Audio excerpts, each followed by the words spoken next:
Hello and welcome to some more Star Citizen. Today I wanted to talk about Star Citizen's development model, more about the Bind Culling Delay, and a call to action with the Pledge Store Interest Survey.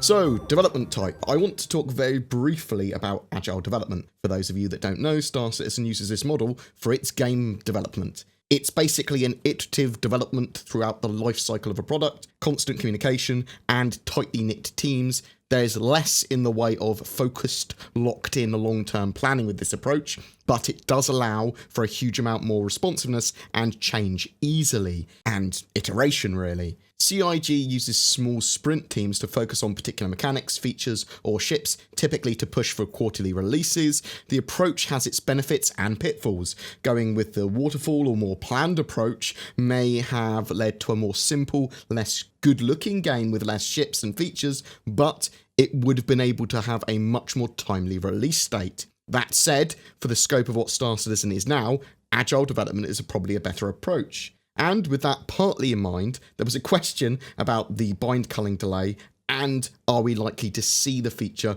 before September, so pre-3.3, so in a 3.2.x patch between now and the end of September.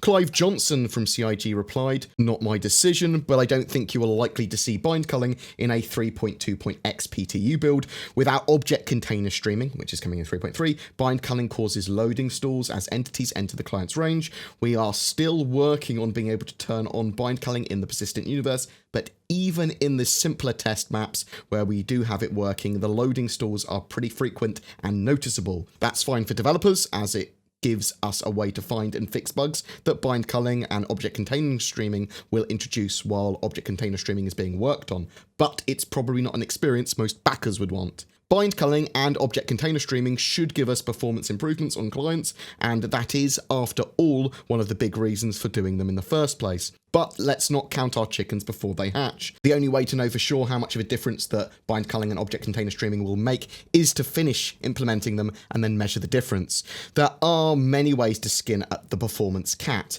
If we didn't do object container streaming and bind culling, we'd find other ways to meet our goals. No one optimization is going to be the silver bullet. It's going to take a lot of different optimizations, each optimizing different areas of the game in different ways. We're confident we'll get there, it just takes a while. He also went on to say that I don't work on object containers, so take what I'm about to say with a pinch of salt. My understanding is that an object container is an entity that contains other entities. What makes object containers special is that they are collapsible, so we can unload the contents of an object container, but keep the object container entity itself in memory. You can think of any large structure in the game, ships, and even the solar system as a hierarchy of object containers. These hierarchies of object containers form the skeletons of the structures, and the engine can opt to load or unload the different parts. The skeleton is always there, but the meat on the bones can be stripped back if it isn't needed by a client. Possibly that was a bit of a gruesome analogy, but I hope it helps get the idea across. Object container streaming is being worked on by a small team of our engineers. When parts of the work get too big for them to handle on their own, they create tasks for the other teams to work on. This is the way we get the best of both worlds: tight focus on the core technical issues and a wider resource to help when conversion of existing code is necessary.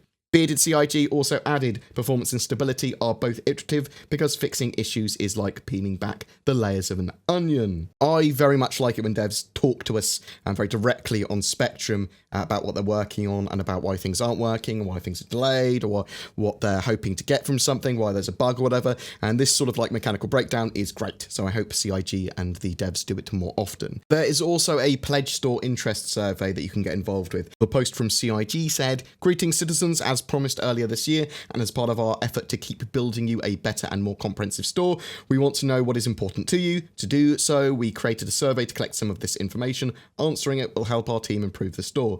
It should take you less than 3 minutes to answer. There's also the chance to participate in a user interview that would last 20 to 30 minutes as well. I'm going to link all the details below, but to me it's super important to have your say anytime there is a survey or to give any form of feedback when asked for it by CIG. And if you do get the chance to participate in the user user interview.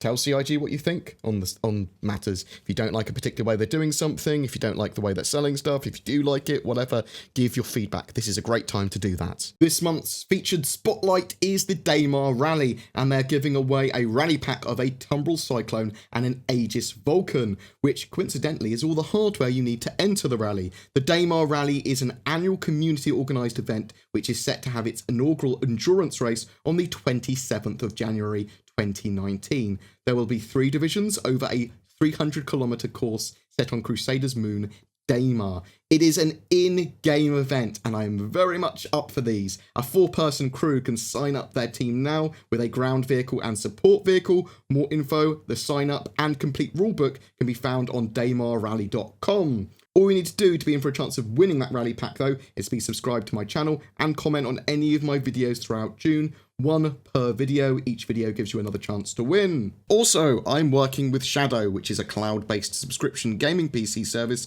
that gives you an alternative to upgrading, but also as a gaming PC anywhere. I'm trying to make the service as Star Citizen friendly as possible, but please check that out again in the description below if you're interested, and using the promo code BoredGamer will give you a discount too if you decide that you like it. Thank you very much for watching. Please don't forget to like and subscribe, as it really does help me, and I'll see you in the verse.